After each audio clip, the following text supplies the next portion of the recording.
Perkenalkan, nama saya Amelia Nurhoiriyah, Prodi Perbankan Syariah.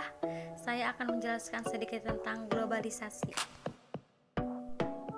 Globalisasi, menurut asal katanya, kata globalisasi diambil dari kata global yang maknanya ialah universal.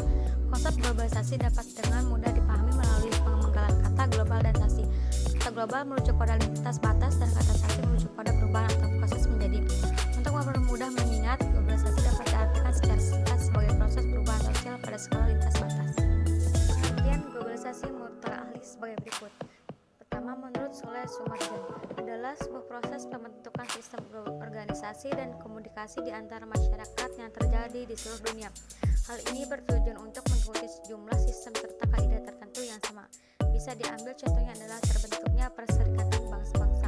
Yang kedua, menurut Ahmad Suparman, adalah sebuah proses yang mampu menjadikan sebuah benda maupun sejumlah perilaku sebagai salah satu ciri khas dari masing-masing individu yang ada di seluruh dunia tanpa adanya batasan wilayah tertentu. Yang ketiga, menurut Dr. Nafif R.F. Al-Rodan, adalah sebuah proses yang mampu mencakup sejumlah penyebab, kasus, serta konsekuensi dari integritas transnasional dan juga transkultural dari sejumlah aktivitas baik manusia maupun non-manusia. Keempat, menurut Sukol, adalah perkembangan hubungan internasional. Maksudnya adalah seluruh negara pastinya akan mempertahankan sejumlah identitas mereka masing-masing. Namun, hal ini tetap menjadi ketergantungan antara yang satu dengan yang lain. Proses globalisasi. Tahap pertama, manusia mulai mengenal perdagangan internasional. Benih-benih globalisasi telah tumbuh ketika manusia mulai mengenal perdagangan antar negara.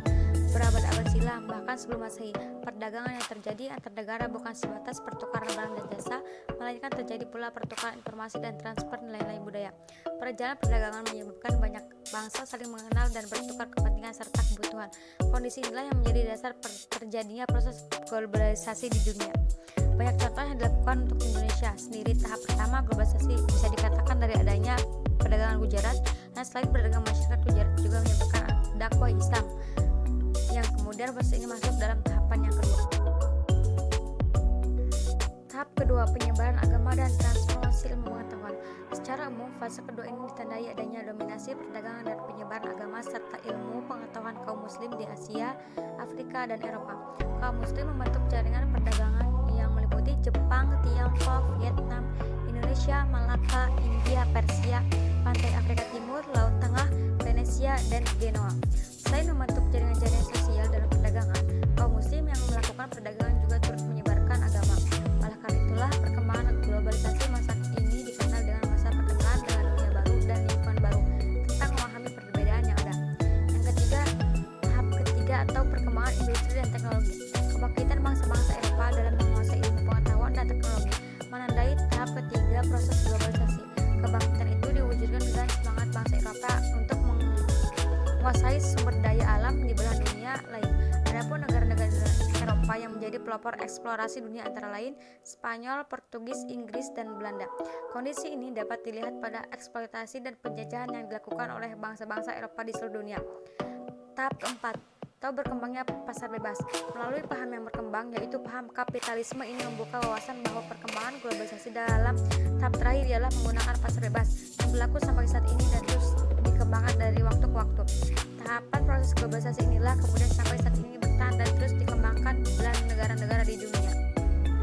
Ciri-ciri globalisasi: penggunaan sebuah teknologi komunikasi yang telah mempermudah siapapun dalam berinteraksi antara sesama. Bahkan komunikasi ini tidak akan dibatasi oleh ruang, waktu, bahkan jarak. Sejumlah perekonomian di seluruh dunia bisa menjadi saling ketergantungan. Ada begitu banyaknya informasi dan juga beberapa perkembangan terbaru yang bisa diperoleh dengan mudah melalui media. Ada peningkatan sejumlah masalah sosial yang menjadi sebuah perhatian pokok utama. Teori globalisasi. Menurut Sohren dan juga Pain mengungkapkan bahwa globalisasi memiliki beberapa pengaruh dari 3 pelaku utama. Untuk beberapa pelakunya adalah: 1. Para globalis merupakan seseorang yang percaya bahwa sebuah sistem global ini adalah sebuah kenyataan yang akan mengandung salah satu konsekuensi yang nyata terhadap bagaimana orang maupun lembaga yang ada di berbagai belahan dunia bisa berjalan dan berkembang. Yang kedua, para tradisionalis merupakan sejumlah kumpulan orang yang tidak percaya bahwa era global ini sedang terjadi. Bahkan mereka hanya menganggap bahwa di era global ini merupakan mitos dan sesuatu yang sedang dilebih-lebihkan. Yang ketiga, para transformalis merupakan sekumpulan orang yang berada di tengah-tengah atau sekumpulan orang yang sifatnya netral.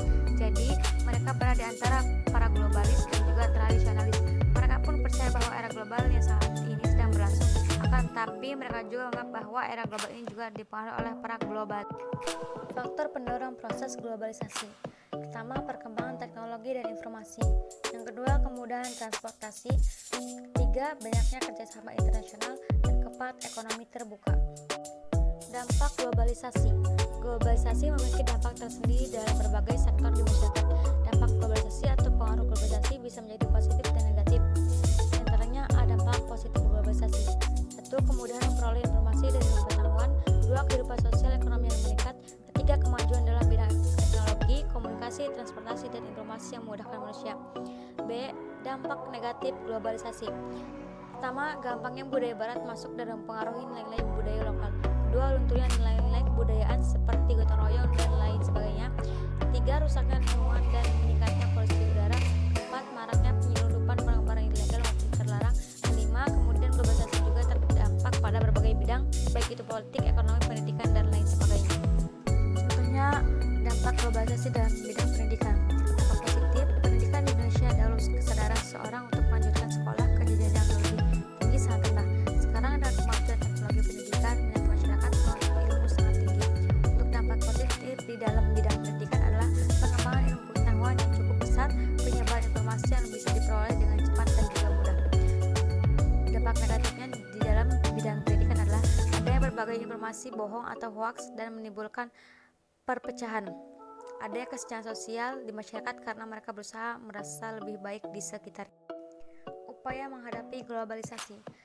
Tidak dapat dipungkiri, globalisasi sangat identik dengan nilai-nilai modernitas. Sebagian besar komunitas masyarakat berlomba-lomba menjadi masyarakat modern. Sebagian besar manusia pun pada hakikatnya berupaya merubah diri menjadi manusia modern. Pada prinsipnya tidak ada yang salah dengan globalisasi dan peradaban modern.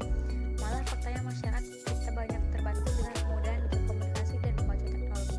Fakta lainnya yaitu kita kemungkinan besar tidak akan mampu menghindari arus globalisasi dengan cakupannya yang begitu luas di setiap aspek kehidupan manusia. Oleh karena itu menjadi penting bagi kita sebagai individu untuk pintar-pintar bersikap guna terhindar dari perilaku yang menggerus nilai, budaya, adat, dan kebiasaan lokal yang kita miliki.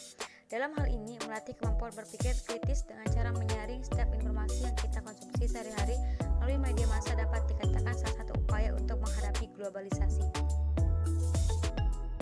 Sekian dari saya, kurang lebihnya mohon maaf. Wassalamualaikum warahmatullahi wabarakatuh.